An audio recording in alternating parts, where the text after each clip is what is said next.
और रजनी कोठारी ही एक कांग्रेस सिस्टम की बात करके देते हैं, जो बेसिकली विलियम जो मॉरिस जोन्स भी बताते हैं उसके बारे में, पर रजनी कोठारी उसको और पॉपुलराइज करते हैं कि किस तरह से कांग्रेस ने एक कंसेंसस सिस्टम बनाया है 1947 से 1967 तक, जिसमें कि कांग्रेस के जो एलीट हैं वो देश को मॉडर्नाइज करने की भूमिका निभाते हैं और झगड़ों को सुलझाते हैं, और जबकि राज्यों के स्तर पर नेताओं को रिलेटिव फ्रीडम मिलता है। राज्यों में लैंडेड क्लास की दबदबा रहता है, ज़मींदारों का दबदबा रहता है, जबकि सेंटर में जो है उद्योगपतियों के साथ जो है इंडस्ट्रियलिस्ट का दबदबा रहता है नीति निर्माण में। कुछ इस तरह की बात वो करते हैं। पर जब इंदिरा गांधी के चुनाव के बाद जब ग्रेजुअली हम देखते हैं और कांग्रेस की हार जब 67 के चुनावों में राज्यों में होती है और पीजेंट्स में एक रोष पैदा होता है और नई क्लासेस और जो एंटी कांग्रेस सामने आती हैं जाती हैं भी, तो ऐसे में फिर ये स्टेट रिप्रेसिव हो जाता है, थोड़ा दमनकारी हो जाता है। तो ऐसे में रजनी कोठारी की structure functional approach nature of Indian state को सही बताने में फेल होने लगती है। तो उसके बाद जो मार्क्सिस्ट जो इंटरप्रिटेशन आती है वर्ग संघर्ष वाली या वर्गों के डोमिनेशन की, वो बेटर लगने लगती है। और इनिशियली जिन लोगों ने मार्क्सिस्ट अप्रोच को लेकर के नेचर ऑफ इंडियन स्टेट को स्टडी किया, उनके नाम मैं कुछ लेना चाहूँगा ताकि भूलूँ नहीं। एक है के.एन. राज, और है कैथलीन गॉग और शर्मा का वर्क, फिर मैथ्यू कुरियन का 1975 का वर्क। ये शुरू के जो अर्ली जो मार्क्सिस्ट थ्योरी फॉर्मुलेट करते हैं, बताते हैं किस तरह से भारत में कहने को तो डेमोक्रेसी है, पर जो इंडस्ट्रियलिस्ट है, बड़े बड़े बुर्जुआजी है, किसान है, उनका दबदबा चलता है।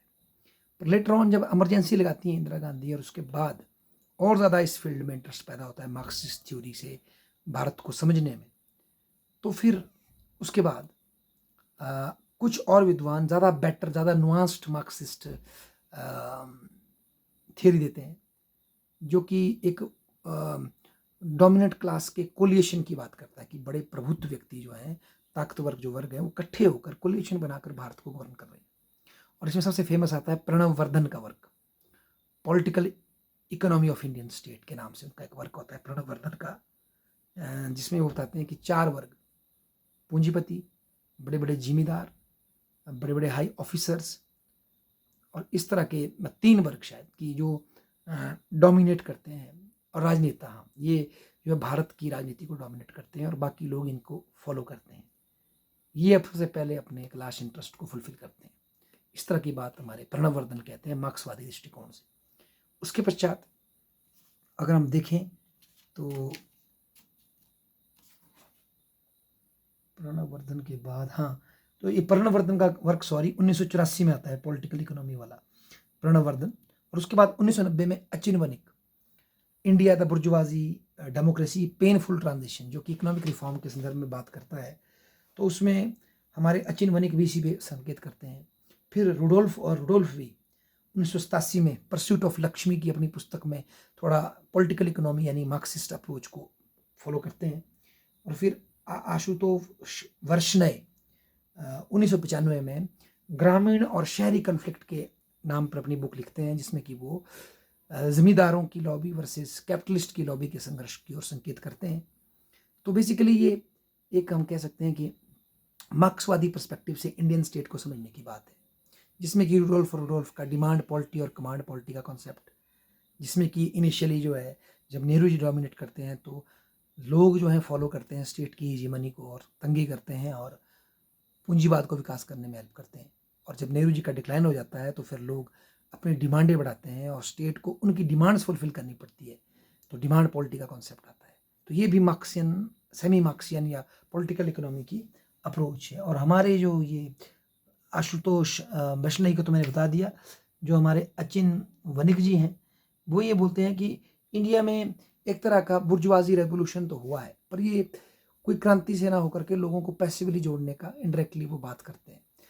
हालांकि पैसिव रेवोल्यूशन की बात विस्तार से सुदीप्ता कविराज ने की कि भाई भारत में बेसिकली ग्रामशी का कॉन्सेप्ट लगाते हुए उन्होंने कहा कि हालांकि आम लोग साथ आए आज़ादी में, पर आम लोगों को केवल ड्राइव किया गया, उनके एजेंडे को आगे न रखा गया, बल्कि उनको यूज़ करके उनकी लेजिटिमेसी को लेकर के जो है पूंजीपति वर्ग ने अपना एजेंडा सेट किया भारत में, तो इसको वो इनडायरेक्ट पैसिव बुर्जुआजी रेवोल्यूशन का नाम देते हैं भारत में। सुदीप्ता कविराज जी, वो भी एक मार्क्सियन, न्यू मार्क्सियन स्टडी हम उसको बोल सकते हैं, सुदीप्ता कविराज की स्टडी को। 1989 में उनका वर्क था पहला इस कॉन्टेक्स्ट में। और अतुल कोहली जी 1990 में लिखते हैं, और वो लिखते हैं क्राइसिस ऑफ गवर्नेबिलिटी पे। उनका ये मानना है बेसिकली कि जब धीरे धीरे जब भारत के स्टेट का डेमोक्रेटाइजेशन हुआ तो लोगों की मांगे बढ़ने लगी, हर एक वर्ग की, किसान हो, मजदूर हो, बिजनेसमैन हो, डिमांडें बढ़ने लगी। पर स्टेट की कैपेसिटी जो है इकोनॉमिक रिफॉर्म नहीं कर पाया था, तो इंक्रीज नहीं हुई, तो वो लोगों की डिमांडें पूरी कर नहीं रहा था। तो ऐसे में उसने स्टेट के इंस्टीट्यूशन डिक्लाइन हो रहे थे और गवर्नेबिलिटी करना भारत के लिए बड़ा मुश्किल हो रहा था। ये 91 की उनकी किताब है, क्राइसिस ऑफ गवर्नेबिलिटी पे। उसके अतिरिक्त फ्रैंसिन फेंकल और राव जो है 90 में लिखते हैं डिक्लाइन ऑफ सोशल ऑर्डर। इसमें वो पॉइंट आउट करते हैं कि बेसिकली हुआ ये है कि 60-70 सालों में जो पिछड़ी जातियां हैं, पिछड़ी कास्ट्स हैं, पिछड़े वर्ग हैं, अब वो पॉलिटिकल इंस्टीट्यूशन में, पॉलिटिकल पार्टीज में, नेतागिरी में आगे आ चुके हैं। पर जो पब्लिक इंस्टीट्यूशंस हैं, बड़े बड़े पूंजीपति हैं, ब्यूरोक्रेसी है, उसमें अभी भी फॉरवर्ड क्लास की कास्ट्स की डोमिनेशन है। तो वो बेसिकली उनको बैकवर्ड कास्ट जो अब आगे पॉलिटिकल पावर में आ तो रहे हैं, पर उनको जुडिशरी के थ्रू या दूसरे इंस्टीट्यूशंस के थ्रू, प्राइवेटाइजेशन के थ्रू उनको आगे बढ़ने से रोका जा रहा है। ऐसा फ्रैंसिस फेंकल और हमारे भाई राव कहते हैं, ये उनकी स्टडी है। ये भी एक मार्क्सियन पर्सपेक्टिव की स्टडी है दोस्तों। और उसके पश्चात हम बात करते हैं आपकी लिबरल के, पहले लिबरल की बात की हमने, अब मार्क्सिस्ट, और अब आते हैं हम गांधीयन। बेसिकली गांधी ने अपने आप तो कोई आज़ादी के बाद वो बचे नहीं कि वो भारत की स्टडी करते, पर हमारे रजनी कोठारी अपने बुढ़ापे में जो है वो लिबरल से चेंज हो जाते हैं गांधीयन में, और वो बोलते हैं India the state against democracy, किताब लिखते हैं 90 में। उनका ये मानना है कि इंडिया का स्टेट एंटी डेमोक्रेटिक हो गया है, ब्यूरोक्रेटिक हो गया है, इलेक्शन सिस्टम से भी कोई फर्क नहीं पड़ रहा, और लोगों की लिबर्टी को स्टेट रिप्रेस कर रहा है, क्योंकि ये मिडिल क्लास वर्ग और जो प्रबुद्ध वर्ग है, जो पैसे वाला वर्ग है, उनके हित के कार्य कर रहा है। जब लोग उसको डेमोक्रेसी में रेजिस्ट कर रहे हैं तो उनको वायलेंस से दबाया जा रहा है। ऐसा वो कहते हैं India the state against democracy में। हमारे रजनी कोठारी, उनका ये मानना है कि आज़ादी के बाद जो हमने इंस्टीट्यूशंस लिए बेसिकली वो कॉलोनियल थे, कहने को झंडा बदल दिया पर लोगों की सोच नहीं बदली। नौकरशाही की नेताओं की सोच वही ब्रिटिश वाली थी, तो ब्राउन लोग अब शोषण कर रहे हैं। इसी को लेकर के आगे हमारे दो पोस्ट मॉडर्निस्ट या गांधी के विचार, डायरेक्ट फॉलोअर तो नहीं बोलेंगे, पर गांधी भी एक तरह के पोस्ट मॉडर्निस्ट थे, तो उनको लेकर के दो और पोस्ट मॉडर्निस्ट अगर हम बात करें तो एक है हमारे पार्था चटर्जी जी और दूसरे हैं हमारे आशीष नंदी जी। तो जो हमारे आशीष नंदी जी हैं वो इंटीमेट एनिमी की बात करते हैं। उनका ये कहना है कि भाई बेसिकली जो हमने कॉलोनियलिज्म का जो मुकाबला किया, उस मुकाबला करने के चक्कर में हम कॉलोनियलिज्म की तरह ही बन गए। तो जिस दुश्मन को आपने चुना उससे लड़ते लड़ते आप ही दुश्मन बन गए, हम उससे अलग नहीं हो पाए। तो नंदी कहते हैं कि बेसिकली साइकोलॉजी क्या होता है, जिससे हम लड़ते हैं धीरे धीरे हम उसी की तरह बन जाते हैं। वही हमने भी किया, हमने आज़ादी की लड़ाई अंग्रेजों से लड़ी, पर लड़ने के बाद सारे उनके इंस्टीट्यूशंस लिए। तो बेसिकली पोस्ट कॉलोनियल स्टेट हमने बनाया जो कि अपने ही लोगों का शोषण करता है, ऐसा कहता है आशीष नंदी, ना कि लोगों को एम्पावर करता है। ऐसी बात आशीष नंदी ने कही इंटीमेट एनिमी में। उन वेस्ट के ही लॉजिक को लेकर के हम खुद को गवर्न कर रहे हैं, जो कि बेसिकली हमारा शोषण कर रहा है।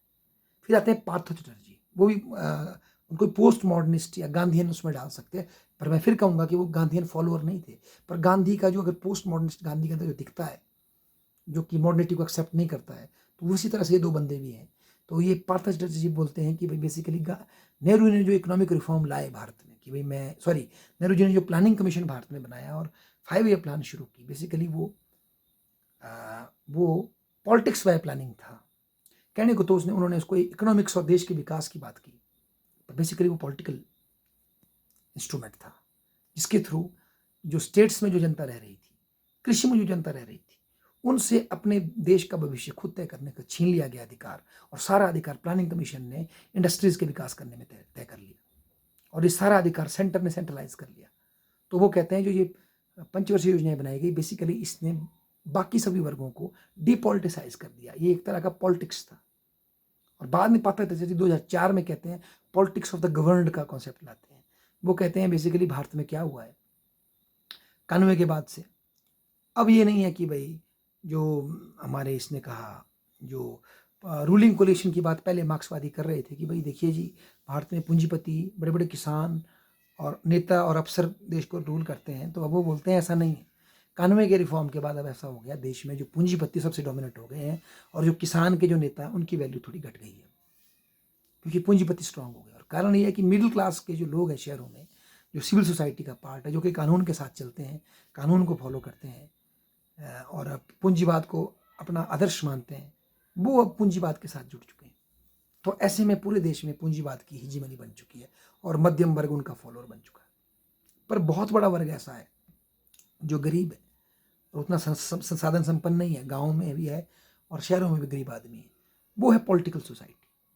क्योंकि उनके पास कानून फॉलो वो नहीं करते, पर वो इकट्ठे होकर के अपना दबाव समूह बना करके अपनी डिमांडें पूरी करते हैं। जैसे कि रेडी फेडी वाले, प्राइवेट बस वाले, ऑटो वाले, इस तरह के उदाहरण वो देते हैं। छोटे छोटे किसान जो इकट्ठे होकर धरना करके अपनी मांगों को पूरा करने के लिए स्टेट पर प्रेशर ठोकते हैं, उसको वो कहते हैं पॉलिटिकल सोसाइटी।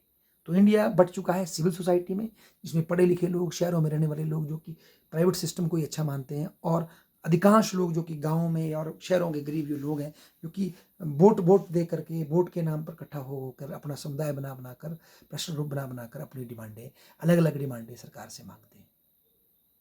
सिविल सोसाइटी जो है रूल ऑफ लॉ से गवर्न होती है, जबकि पॉलिटिकल सोसाइटी पॉलिटिकल टैक्टिक्स से, दबाव से, प्रेशर से, चांस से गवर्न होती है। ऐसा कहते हैं हमारे पार्था चटर्जी, ऐसा हमें वो बताने का प्रयास करते हैं। तो ये था थोड़ा सा in brief nature of Indian state के विषय में जो अलग अलग विद्वानों ने अपने विचार दिए, मैंने आपको सरलता से बताने की कोशिश की। उसमें कहीं कुछ छूट भी सकता है, तो मैं आपसे आशा करूँगा कि आप और प्रयास करें, पर जो विद्वानों के नाम लिए इनके वर्क को थोड़ा थोड़ा समझने का प्रयास करें। धन्यवाद।